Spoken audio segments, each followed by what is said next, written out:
Você abrir sua Bíblia lá em Gênesis capítulo 2, versículo 24. Livro de Gênesis capítulo 2, versículo 24.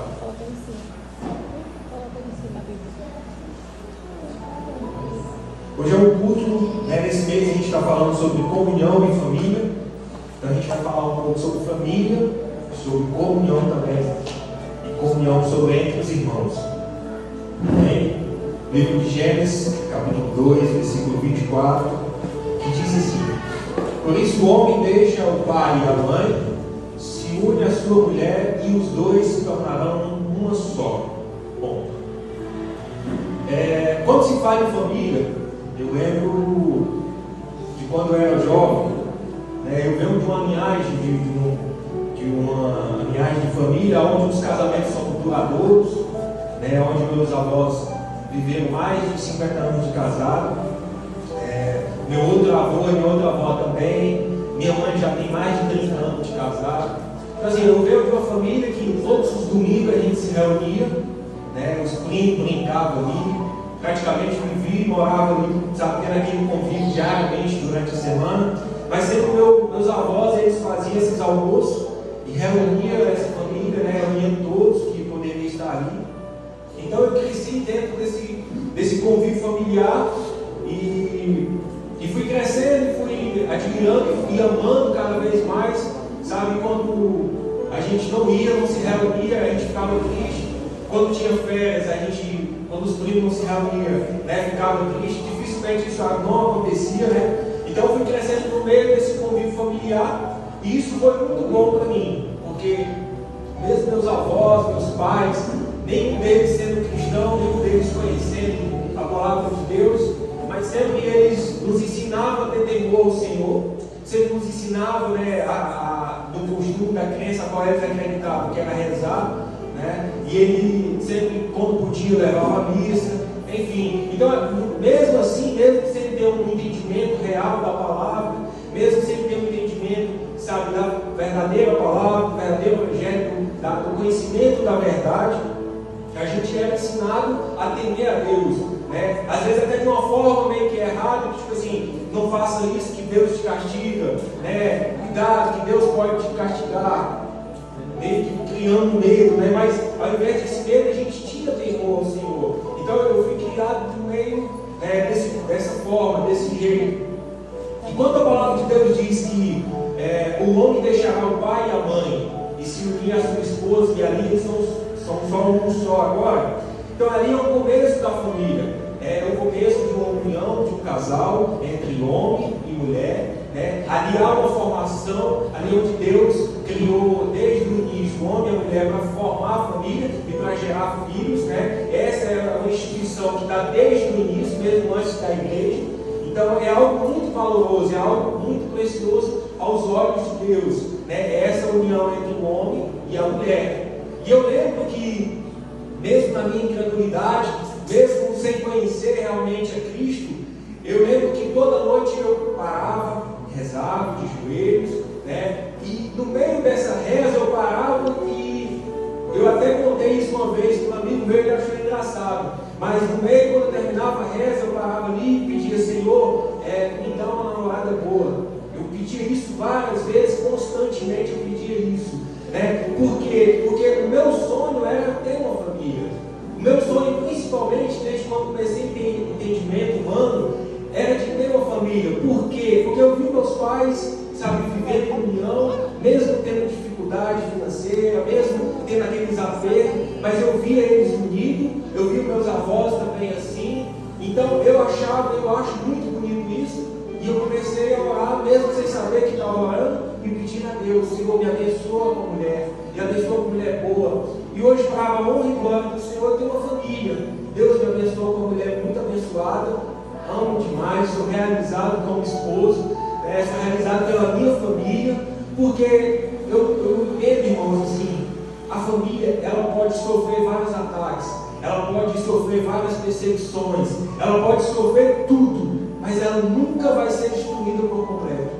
Nunca, porque é uma instituição que Deus a criou. E aquilo que Deus cria, o homem nenhum ele pode acabar. O homem nenhum, o sistema nenhum vai acabar. É claro que hoje a gente vê, nós vemos muitas coisas que distanciam a família, que distanciam o casal, que distancia a intimidade dos filhos com o pai, dos pais com os filhos, né? Por quê? Porque hoje existe um mundo muito globalizado, existe vários sistemas, existem várias coisas que vêm para destruir a família. Por que quer destruir a família? Porque é algo de Deus. A família sempre vai ser e sempre é algo de Deus. Então zele pela sua família, cuide da sua família, né? Muitas das vezes a gente vê dentro de casa a falta de comunhão, a falta, sabe, de união, mesmo na hora do partir do pão, na hora da mesa, né? Muitas das vezes eu falo isso de mim, porque muitas das vezes a gente pega ali o alimento, senta do lado, o outro senta do outro, e a gente não faz mais aquela união na mesa, a gente não ora. Muitas das vezes nos falta, sabe, aquela comunhão, aquela alegria de ter aquele alimento e partir ele, e de comer todos unidos ali, porque muitas das vezes nós estamos ligados aqui ao celular, a uma televisão, a um jogo, a uma novela, né? Muitas das vezes nós estamos deixando coisas tão fúteis, tão insignificativas, atrapalhar a nossa comunhão e, sabe, o nosso amor, a nossa união com a nossa família. Porque não adianta de nada, irmãos, nós viemos na igreja e pregarmos sobre comunhão, se dentro de casa não está tendo isso. O nosso reflexo aqui na igreja é o que nós carregamos, é o que nós vivemos dentro de casa.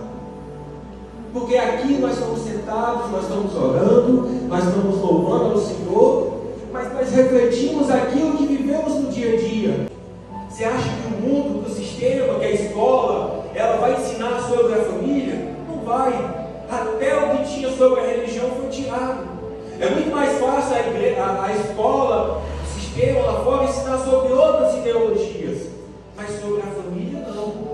Porque ficou meio que vulgar falar sobre a família, meio que vergonhoso hoje os professores falar sobre a família. É proibido às vezes igrejas falar sobre a família, sobre Deus, né? Por quê? Porque isso é algo do Senhor, isso é algo do presente de Deus, e isso, muitas das vezes, o diabo tem trabalhado através de vida de pessoas, através de governantes, para tirar isso dentro do meio da escola, para tirar isso do meio da sociedade, né? Hoje, no trabalho, dificilmente você escuta alguém fazendo oração. Por quê? Porque o patrão ele não aceita, não, porque pode ser que fulano está chateado, pode ser que ciclano não gosta.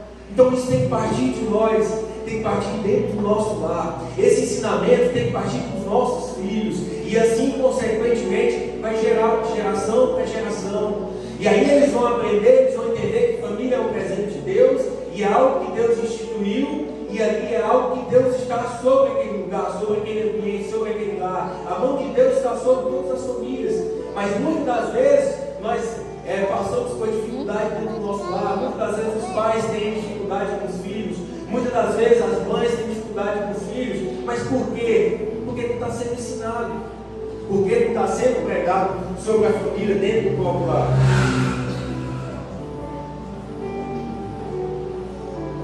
Então, quando Deus me abençoou, hoje eu posso dizer que eu sou uma pessoa realizada. Por quê?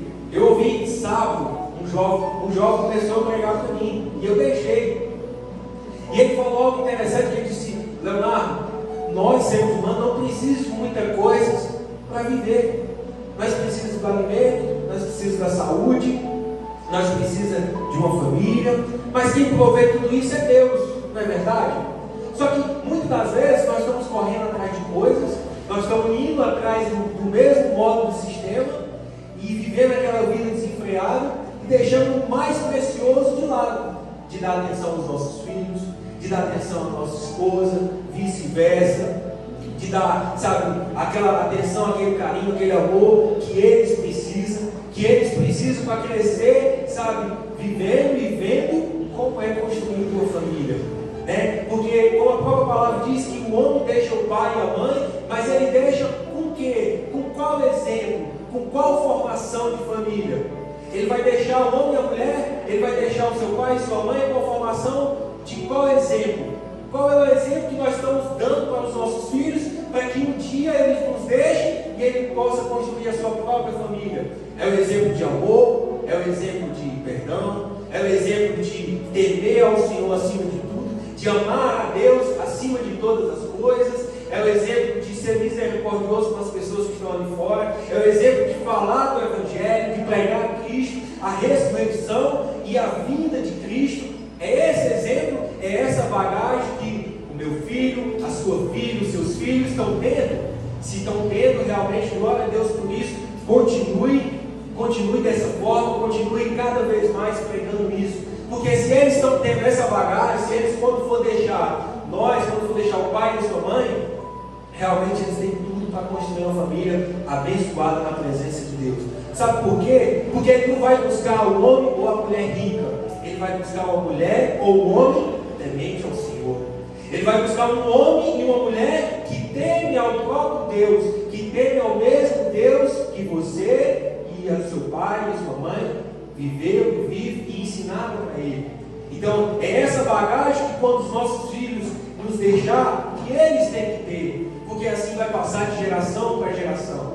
Muitas das vezes nós diz que essa geração ela é uma geração, sabe, que tinha tudo para ser a melhor geração de todos os tempos. Porque tem tudo muito fácil hoje. Tem um celular, tem a tecnologia, tem uma escola boa, não tem dificuldade para ir para a escola, tem empregos e trabalhos acessíveis, que muitas das vezes antigamente não tinha. Nós falamos de crise, mas hoje, se a gente for olhar, tem muito trabalho. O que falta é trabalhador. Eu falo isso porque muitas das vezes a gente tem dificuldade de contratar alguém na minha empresa, porque nós não contratamos qualquer pessoa. Nós fazemos uma seleção e muitas das vezes o que as pessoas querem é simplesmente ganhar o dinheiro. Mas tem que trabalhar, tem que dar o seu melhor. E essa bagagem hoje, muitas das vezes, está faltando nos nossos jovens, está faltando nos nossos filhos, porque nós não ensinamos eles a valorizar as pequenas coisas. Então eles vão crescendo que só devemos valorizar o que é grande, o que é melhor. Não, valorize o prato de comida que você tem, valorize a saúde, a roupa que você tem hoje. Então essa bagagem tem que partir de nós. Amém? Vou pedir para você abrir sua Bíblia lá em Atos dos Apóstolos, capítulo 4, versículo 32 e 35 em diante. Vamos falar um pouco sobre comunhão de igreja.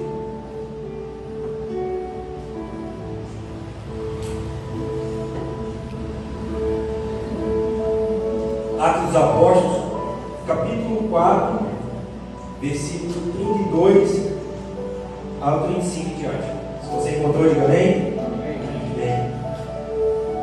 Da multidão dos que creram, era um coração e uma alma.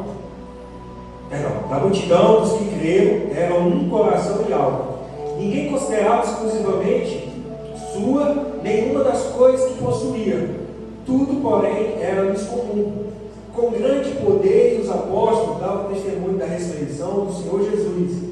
E em todos eles havia abundantemente graça. Não havia necessitado entre eles, porque possuía terras ou casas, vendendo-as, trazia os valores correspondentes e se depositava aos pés dos apóstolos. Então se distribuía cada um conforme a sua necessidade. Só para encerrar em questão de família, se tem alguém no seu lar, ou se você conhece alguém, conhece algum jovem que talvez está desanimado, que está, desiludido de família, fala para ele que família é a instituição de Deus. Fala para ele que família é onde Deus ele abençoa, né? Homem e mulher. Muitas das vezes as pessoas hoje eles têm pegado, não, eu vou casar, mas se não der certo, separa. Você pode ver que seus pais, seus avós, ele não vem dessa linhagem, ele não vem desse jeito, não vem dessa forma. São casamentos duradouros. Mas por quê? Porque eles aprenderam a amar os seus cônjuges com seus defeitos. Muitas das vezes a gente pensa em separar, a gente pensa em deixar o nosso cônjuge porque ele faz algo, ou fez, ou falou, que a gente não gostou, ou tomou uma atitude que a gente não gostou daquela atitude, e ao invés de sentar e conversar, muito mais fácil a gente separar. Porque muitas das vezes quando a gente vai ter uma conversa, os dois estão falando ao mesmo tempo, né? Os dois estão brigando, os dois estão discutindo, mas um ou outro não para para poder ouvir e depois sentar ali e pontuar os pontos que cada um está errado. Porque não existe homem ou mulher perfeito, não existe um cônjuge perfeito, todos nós temos defeito. Então, se todos têm defeito, numa discussão discussão, alguém tem que parar, tem que ser mais sensato, parar para ouvir e depois, quando tiver os dois calmos, sentar e pontuar e orar. Porque o que o diabo ele mais quer, o que ele mais gosta é quando ele vê o casamento destruído. O que o diabo mais quer é quando ele vê a família destruída. Não adianta de nada estar no lar e ter um casamento, como as pessoas dizem, de fachada. Porque você vai estar ali todo dia, dormindo, se relacionando, mas se compondo distante um do outro. Se não tem mais aquela preocupação em saber como que o cônjuge está. Não tem mais aquela preocupação em saber como que foi o dia do seu marido, como foi o dia da sua esposa, porque virou uma rotina normal, porque virou algo, sabe, muito normal, chegar, tomar banho, jantar e dormir, porque essa é a rotina do mundo. Mas nós não somos mais do mundo, nós somos de Deus, nós somos filhos de Deus, e nós aprendemos coisas novas, e aprendemos através da palavra de Deus, e aprendemos que devemos cuidar e devemos zelar pela nossa família, e isso reflete dentro da igreja, isso reflete aqui, reflete em quê? Na comunhão com os irmãos, na preocupação em saber como o irmão está, na preocupação em saber como que o pastor está, na preocupação de saber se todos estão bem, porque nunca ninguém vai estar 100% bem, mas muitas das vezes nos falta essa comunhão, nos falta essa intimidade de saber como que o nosso próximo está. Aqui, depois da ressurreição de Jesus, os crentes, os cristãos da época começaram a ser perseguidos, e eles se reuniam em casas. Começou ali a igreja primitiva, de casa em casa, e ali eles sabiam como que cada um estava, eles sabiam como que vivia cada pessoa, mas eles sabiam por quê? Porque eles viviam em comunhão, eles viviam em união. E ali no versículo 32 até o 35 vai dizer que o coração deles era um só sentimento, era um só pensamento, era uma só vontade, um só pensamento de quê? De saber como o próximo está, um coração só de quê? Um só sentimento de amor para com todos, independente de que idade seja, independente de qual cidade era, de qual lugar era, mas o coração deles tinha um só sentimento de anunciar o quê? Anunciar a ressurreição de Jesus, de pregar esse evangelho, de pregar aquilo que foi ensinado, de pregar aquilo que Cristo tinha ensinado a eles, que principalmente o primeiro mandamento é amar a Deus sobre todas as coisas, e o segundo qual é? Amar o seu próximo como a ti mesmo. Mas como temos esse amor para com o próximo, se nós muitas das vezes falta esse amor para com nós mesmos? Se muitas das vezes nós queremos destruir a nossa própria vida, como assim? Muitas das vezes escolhemos o quê? O caminho que não é correto, e todos nós sabemos qual é o caminho que não é correto, Escolhemos as bebedeiras, escolhemos as festas, escolhemos as amizades que nos afastam de Deus, escolhemos tudo aquilo, muitas das vezes menos a Deus. E aí sim, como que nós podemos amar nós mesmos? Porque esse caminho que muitas das vezes, hoje, graças a Deus, todos aqui estão na presença de Deus, e sejam louvados por isso, glorifiquem o Senhor por isso, porque você conhece o caminho, você sabe a verdade. E se você sabe o caminho, você sabe a verdade, você sabe que aquele outro caminho que você muitas das vezes seguia, aquele caminho só te leva à destruição. E como se a gente não tem amor por nós mesmos, como que nós vamos amar o próximo primeiro do que nós? Então é esse amor que os cristãos tinham na época, o amor uns para com os outros. E naquela época os cristãos começavam a sofrer perseguição, porque já tinham perseguido Jesus, já tinham perseguido o mestre, já tinha crucificado, já tinha matado o Senhor Jesus, mas ali ele tinha ressuscitado e tinha dado o Espírito Santo de Deus. O Espírito Santo para quê? Esse Espírito Santo que coloca dentro de nós é esse que é o nosso Consolador, para nos ousar e para ser ousados em falarmos da família, para sermos ousados em falar do Evangelho, para sermos ousados em falar que Jesus vai voltar, para falarmos que Jesus, Ele é o caminho, a verdade e a vida. Então essa ousadia que o Espírito Santo coloca dentro de nós. E hoje nós não sofremos perseguição.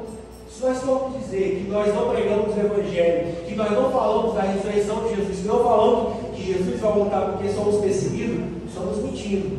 Porque aqui no Brasil nós temos total liberdade para falar isso. Se não falamos, se não pregamos, é por outro motivo, é por outra coisa, mas não é por perseguição. Mas aqui os cristãos estavam sendo perseguidos na época. Se você for ler os capítulos na frente, Tiago, os apóstolos vai ser mortos, Estevão vai ser morto, mas nem por isso eles deixavam de pregar o Evangelho, nem por isso eles deixavam de avançar. Por quê? Porque eles tinham sido ensinados através de quem? Jesus.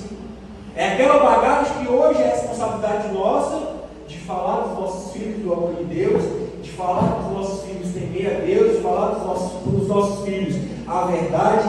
Cristo tinha ensinado todos aqueles discípulos, Cristo tinha ensinado toda aquela multidão sobre o amor de Deus, sobre o Evangelho, sobre a verdade, sobre a cruz. E é essa verdade que nós devemos falar para os nossos filhos. Então, se nós não temos comunhão dentro de casa, vai faltar comunhão dentro da igreja. Vai faltar essa comunhão dentro da igreja, vai faltar esse amor. E eu creio que aqui não falta essa comunhão. Eu creio que aqui não falta esse amor. Que devemos aquecer mais e mais e ter mais e mais essa comunhão. Do partir do pão, é numa célula, onde a gente se reúne, onde a gente conversa, onde a gente louva o Senhor. Ali depois nós temos o partir do pão. É na igreja, onde termina o culto, que a gente louva o Senhor, que nós temos adorado, e ali nós começamos a conversar com os irmãos. É nessa comunhão que a igreja, muitas das vezes, tem muitas placas, muitas denominações, e parece que está um povo para cada lado. Parece que são povos diferentes, parece que não são povos mais do mesmo Deus, mas que cada um tem a sua peculiaridade e tem o seu Deus à parte. Para quê? Para realizar os seus desejos, para realizar as suas vontades. Parece que os deuses dos crentes, ele tem sido diferente para cada igreja. Não é mais aquela união, não é mais, aquela comunhão. Porque eu não acho errado que cada igreja tenha a sua peculiaridade, a sua doutrina, que tenha a sua liturgia do culto, mas que não pode haver desunião de forma alguma. E muitas das vezes a gente vê isso, cada um do seu lado, cada um com a sua própria vontade. Não digo isso que a comunidade tenha isso, mas a comunidade ela é uma igreja nova e ela tem crescido debaixo da graça, do conhecimento do Senhor Jesus, e que assim permaneça até a volta do Senhor. Por quê? Porque cada um de nós entendemos e compreendemos o amor de Deus em nossas vidas. Então, aqui na igreja primitiva, eles começaram ali, a igreja tinha perseguições, tinha dificuldades, mas nem por isso eles pararam, e eles continuaram. E eu vou pedir para você abrir sua Bíblia lá em Hebreus capítulo 12, Hebreus 10, 24 e 25.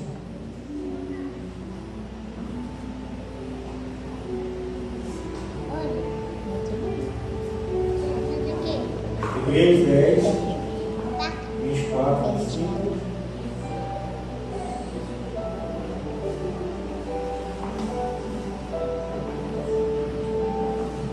Amém? E diz assim: cuidemos também de nos animar uns aos outros. Cuidemos também de animar uns aos outros no amor e na prática das boas obras. Não deixamos de nos congregar, como é de costume de alguns. Pelo contrário, façamos admoestações, ainda mais agora que vocês veem que o dia do Senhor se aproxima. Amém? Aqui o Hebreus, o autor do livro de Hebreus diz que cuidemos também de nos animar uns aos outros. Amados, é muito difícil e não é fácil. Eu passei por isso, porque quando a gente está desanimado, quando a gente não tem um lugar para congregar, e ali quando a gente chegou na Beboca, a gente passou 6 meses sem congregar direito. A gente uma vez ou outra perdido na igreja, e aí começa aquele esfriamento espiritual, e aí você vai desanimando, aí já tem a luta do dia a dia, e aí você fica sem, aquela vontade de ir à igreja. Então, se nós aprendemos a ter amor com o próximo, nós aprendemos a ter comunhão, nós devemos animar uns aos outros. Se você vê, se você sabe que tem algum irmão que está passando por dificuldade, se você sabe que tem algum irmão que está desanimado, vai lá, ora por ele, ou ora na sua própria casa mesmo, sabe? E quando encontrar com ele em Minas, irmão, vamos, né? Pode ser que esse irmão tenha se decepcionado com alguma coisa, porque muitas das vezes é mais fácil a gente sair da igreja porque a gente não gosta de coisas e tal, não gosta do que o pastor prega, não gosta do que fulano prega, não gosta do que o irmão fala. E aí é muito mais fácil a gente deixar a nossa congregação e sair e ficar ali e achar que é o correto, daqui a pouco a gente está aqui espiritualmente. Nós viemos para a Meruoca, não foi por causa de Deus decepcionar alguma coisa na igreja que nós fazia parte, mas é porque mudamos de cidade. E aqui, graças a Deus, Deus nos recolocou para cá e hoje vivemos em comunhão. E é essa comunhão que devemos ter com os que vão chegar, com os que já aqui estão já. Se tem alguém que está desanimado, ore por essa pessoa. E aí a Bíblia diz: não deixe de congregar, não deixe de congregar, irmãos, não deixe de vir à igreja. Por quê? Porque é aqui onde você louva, é aqui onde você aprende mais de Deus, é aqui onde você aprende a ter mais comunhão com seu irmão, é aqui onde você recebe uma cura, recebe um milagre. Então não deixe de congregar, independente da situação que você esteja passando. E principalmente porque o grande dia do Senhor se aproxima. Talvez muitas das vezes a gente passe desapercebido e muitas das vezes a gente escuta e não dá tanta atenção em relação a isso, de que Jesus vai voltar. Mas se Jesus vai voltar, acredite você ou não, dê importância você ou não, jovens, senhores, senhoras, né, independente, criança, mas Jesus vai voltar. E quando Jesus voltar, como que Ele vai te encontrar? Como que Ele vai me encontrar? Em amor, em comunhão com o próximo, sabe, em união, servindo a Deus. É assim? Amém. Glória a Deus, iremos para o céu. Mas se não é assim, vai ficar. Muitas das vezes a gente tem medo de falar sobre isso, porque muitas vezes nós próprios mesmo não damos atenção, importância, a grande importância que deve dar à volta de Jesus. Mas Jesus vai importar, acredite você ou não. Cristo está às portas. Você pode ver por vários sinais, por várias manifestações, em que o Senhor cada vez mais se aproxima desse dia. Então esteja uma igreja preparada, esteja uma igreja vivendo em comunhão, esteja uma família vivendo unida dentro de casa, sabe, alinhe tudo que tem que alinhar, sabe, coloque as coisas tudo no seu devido lugar, sabe, comece a orar mais pelos seus filhos. Se eles não trabalham, você comece a lutar pelos seus próprios filhos, sabe, comece a gastar tempo, sabe, em oração, comece a gastar tempo em jejum, comece a gastar tempo pelos irmãos, aquele irmão que talvez se afastou da igreja, você sabe o motivo, ou que você não sabe, mas que você sabe que ele está afastado, começa a gastar tempo com ele em oração. Porque muitas das vezes nós só falamos, mas nós não praticamos. Muitas das vezes nós conhecemos, mas nós não vamos até eles. Então devemos ir, devemos fazer, devemos orar, devemos lutar. Assim como os cristãos tinham as suas dificuldades, assim como esses cristãos tinham as suas sofriam perseguições, talvez hoje a nossa perseguição seja abençoada no celular. E nós não conseguimos deixar 5 minutos para orar pelo irmão. Talvez a nossa percepção hoje seja o nosso trabalho, que damos muito mais atenção do que conversar, tirar um tempo para conversar com o irmão, para conversar com uma pessoa, para falar do Evangelho. Talvez a nossa percepção hoje seja a nossa rotina, o dia a dia, o cansaço, a fadiga, e nós deixamos de se importar com as coisas de Deus. Então não deixe o diabo roubar isso. Não deixe o diabo roubar o Espírito Santo do Senhor da sua vida. Não deixe o diabo tirar a comunhão com a sua família. Não deixe o diabo tirar a sua união, sabe? Aquele momento maravilhoso a qual você tem com a sua esposa, com seus filhos. Não deixe ninguém, não deixe nada tirar isso. Não deixe nada roubar isso de você. Porque hoje eu posso dizer que sou uma pessoa realizada, porque eu tenho tudo que qualquer pessoa poderia ter, e vocês, qualquer pessoa pode ter. É a família, é o lar, é Deus, principalmente Deus na vida de cada ser humano. É isso, é o que é mais precioso na vida de qualquer ser humano. Bens materiais nunca vão suprir a presença de Deus. Bens materiais nunca vai, sabe, ali preencher o vazio que muitas das vezes as pessoas aí fora têm, que é a falta do amor de Deus, que é a falta da presença de Deus. E se a pessoa não tem a presença de Deus, se o ser humano não tem, sabe, o amor de Deus dentro dele, ele não pode ir a lugar nenhum, ele não pode construir nada nenhum, ele nem pode ter uma família, porque falta isso, porque no momento de adversidade ele vai perder tudo isso, porque ele não conhece o amor, porque quem conhece o amor de Deus, conhece o perdão, e quem conhece o amor de Deus, conhece a misericórdia, conhece que Deus ele abençoa, conhece que Deus ele protege. Então não perca nada, não perca a presença de Deus. Se você tem a presença de Deus na sua vida, ela será bem sucedida aqui na terra, porque as bênçãos do Senhor, elas nos perseguirão, assim a própria palavra diz. Mas quando falamos em bênção, pensamos logo que bênçãos materiais, mas é só uma bênção que está aqui hoje reunido para poder adorar e louvar o Senhor, de você ter o conhecimento de Deus, de você ter o conhecimento da verdade, da salvação, de você ser salvo, de eu ser salvo. Só isso é uma bênção que dinheiro nenhum, bem material nenhum vai comprar. Então essa mensagem que eu deixo para nós.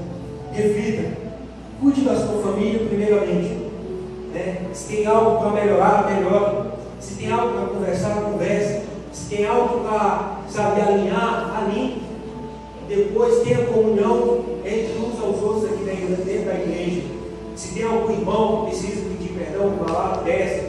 Se tem algum irmão que você sentiu de orar, ore. Não só aqui da igreja, mas com outros irmãos ali fora que precisam da nossa oração, que precisam da nossa ajuda. Porque talvez até um certo momento ele conseguiu caminhar, mas agora ele não consegue mais. Ele precisa da nossa ajuda para voltar para o caminho. E essas pessoas que nós devemos estender a mão, assim como o próprio Senhor Jesus estendeu a mão a Pedro, quando ele estava no momento ali afundando, e nós devemos também ser essas pessoas para estender a mão a outras pessoas, para ajudar a levantar e recolocar essa pessoa no caminho da salvação, recolocar essa pessoa no caminho, sabe, da verdade.